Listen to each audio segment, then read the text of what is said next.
आणि आता एक मोठी बातमी आहे। संजय शिरसाट यांची महामंडळाच्या अध्यक्षपदी वर्णी लागलेली आहे। सिडकोच्या अध्यक्षपदी आता संजय शिरसाट हे असणार आहेत। मोठी बातमी आपण बघतोय, संजय शिरसाट यांची महामंडळाच्या अध्यक्षपदी वर्णी लागली आहे। अधिकची अपडेट आपण घेऊयात आमच्या प्रतिनिधी वैदेही काणेकर यांच्याकडून। वैदेही, या संदर्भात काय सविस्तर माहिती आहे?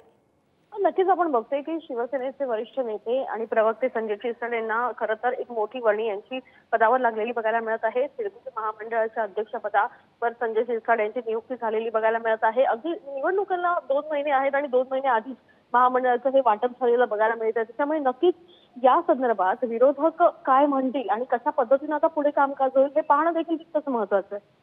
निश्चितच धन्यवाद वैदेही, दिलेल्या सर्व अपडेटसाठी। संजय शिरसाट यांची आता महामंडळाच्या अध्यक्षपदी वर्णी लागलेली आहे।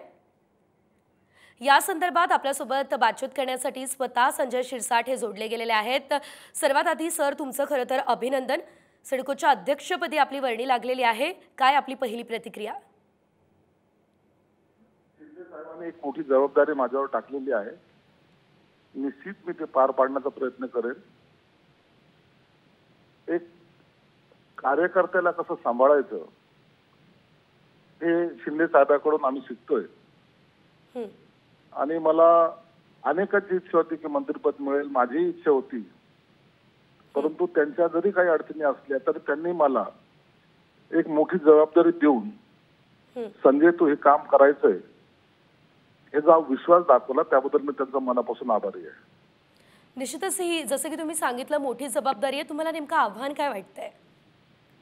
आव्हान आता एक डेव्हलपमेंट, जे शिंदे साहेबांचं स्वप्न आहे की आपल्याला महाराष्ट्र पुढे न्यायचं, आपल्याला डेव्हलपमेंटच्या विषयावर कुठेही कॉम्प्रोमाइज करायचं नाही आणि ते त्यांचा जो हेतू आहे, जो दृष्टिकोन आहे, त्याच पद्धतीने आपलं काम हे चाललं पाहिजे।